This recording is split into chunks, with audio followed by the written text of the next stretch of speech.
Can Eminem redeem himself with a surprise album drop after the dumpster fire that was Revival?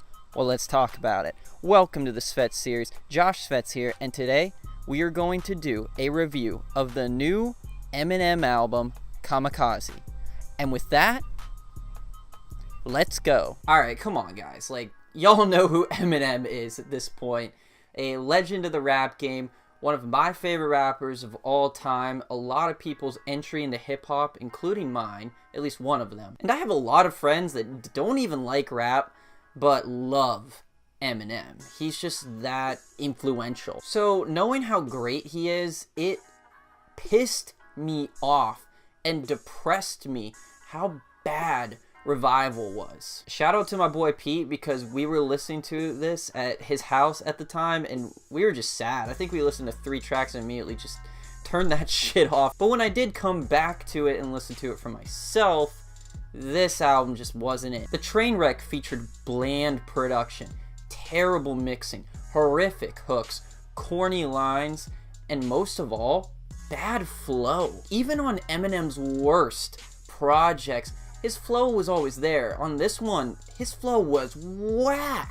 Critics and fans panned this thing for good reason, and M wasn't too happy about it. People were legitimately questioning if Slim Shady was done. So on an almost too quiet Thursday night, where there was pretty much no buzz in terms of hip-hop releases going on, M dropped a bomb. And this album is basically just a response to all the backlash he felt from Revival and kind of taking solace in what his career is currently. Happily though, this 13-track 45-minute album is somewhat of a return to form for Eminem, though it is not without some major flaws. Some of these tracks, he's jumping on with insane speedy flow, great wordplay, and just an overall hunger and anger that we haven't seen out of him in a long time. Though I actually do like Marshall Mathers LP too. And the production this time out is legitimately stellar, with M being backed by guys like Ronnie J, Mike Will Made It, and Boy Wonder, just to name a few. The Ringer immediately sets the tone for the album, with M jumping on the track, coming at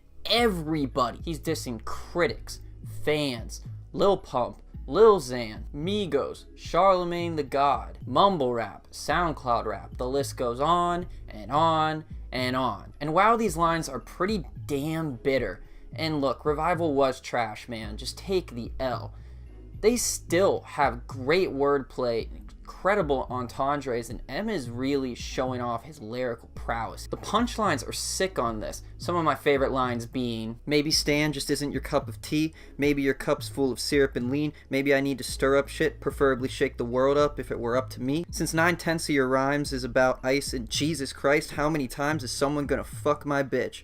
Fuck my side chick. I mean, he's not wrong.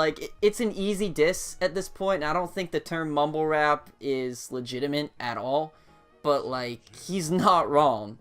Stop fucking my bitch, man. Why you have to take her? Why you gotta take my bitch? I don't love everything he's saying here, but the punchlines are witty and they are interesting, and I can get over a little bit of that bitterness if he's backing it up, which he is. Greatest acts as a huge highlight for me, with killer production from Mike Will Made It. I love the high-pitched contrasting vibe mixed with these short guitar licks that bring this sinister atmosphere to the whole track. This is actually one of his better hooks. Yeah, Eminem's not good at hooks at all, but this one's catchy as fuck. M speeds up his flow even more here, and the track has a lot of witty lines and good punchlines overall. Again, he's coming off a little bit bitter, but this is more a reminder showing you that he shouldn't be canceled because of one bad album, which I do agree with. M's standing in the rap game is solidified. Revival was bad, but that doesn't mean that you can shit on his whole career. Lucky You showcases the first ever collab between Joyner Lucas and M, and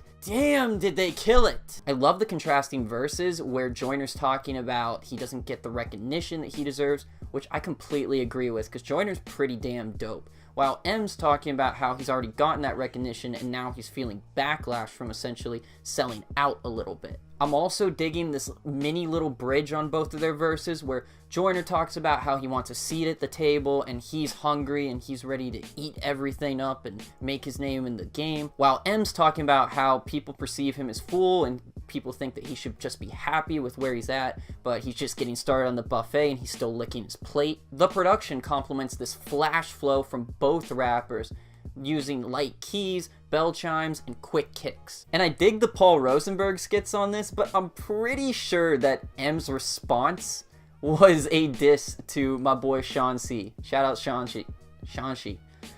Fuck. Stepping Stone has M saying a lot on this track, but the effects used on his vocals make it bearable, and I love the throwback vibe. This sounds exactly like something I'd hear from the Eminem show, for example. The track acts as a letter of apology, reflection, and closure to his old band D12. He opens up about how the death of Proof, who initially created the band, kind of killed that connection between them, and then how he was continuing to blow up while the other members remained stagnant. Yet also admitting that he shouldn't have been looked upon as somebody that had to basically carry their careers. Still, he loves them.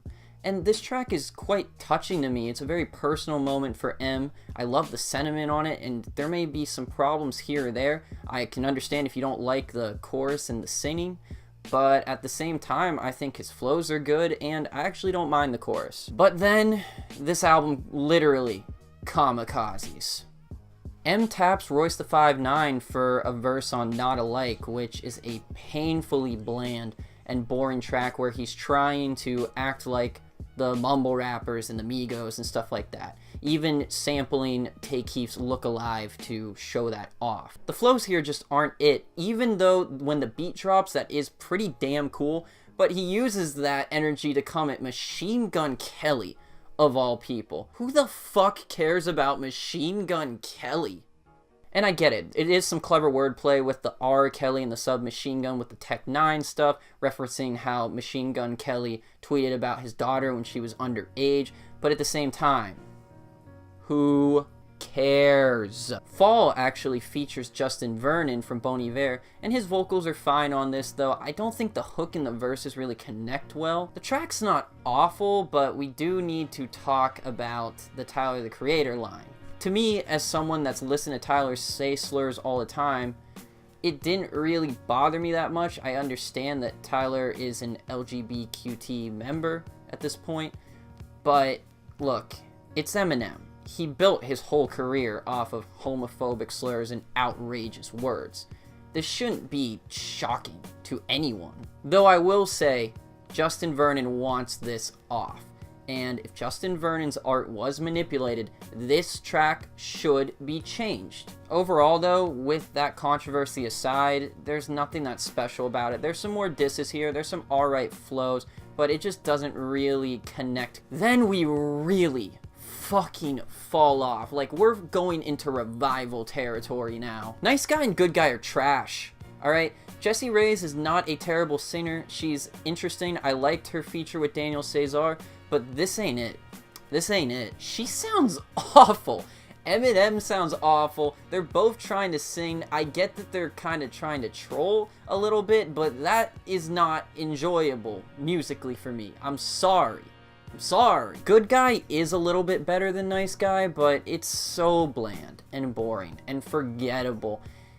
I just don't care. And those two tracks are where I feel like the concept of the album completely flies out the window. But if that wasn't apparent with those tracks, it definitely happens on the final track, Venom. Excuse me, I'm sorry. Venom, music from the motion picture.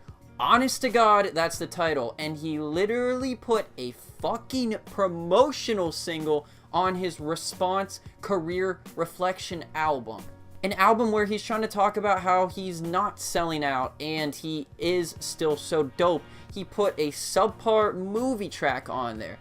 I'm getting conflicting messages now. Look, it's not terrible for a movie promotional single. You know, it's nothing like a Black Panther soundtrack level of stuff, but the flows are okay. The chorus is not great. Final thoughts?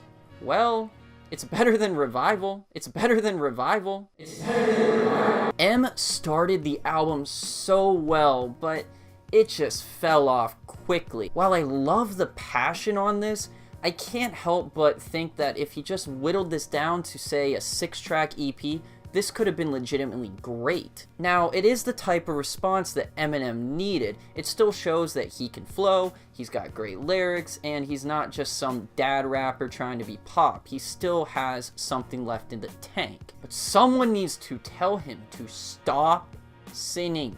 Stop it. To me, this album features some of the best and worst that Eminem has to offer. So if you asked me what I thought of Eminem's Kamikaze, I'd tell you, it's aight. It's aight, you know? It's way better than Revival. And at the end of the day, that's all that matters, guys. But what do y'all think? Comment below and make your voice heard. Like, subscribe, and don't be afraid to criticize. This has been the Svetz Series. Now send me your queries. Red and black sweater like my name is Freddy. Color spaghetti. I so messy. Pico khaki. Never lucky. Keep that 30 in my jacket. Look at the diamonds, they on hush mode. But hey, I'm sure I can't fucking say my S's today.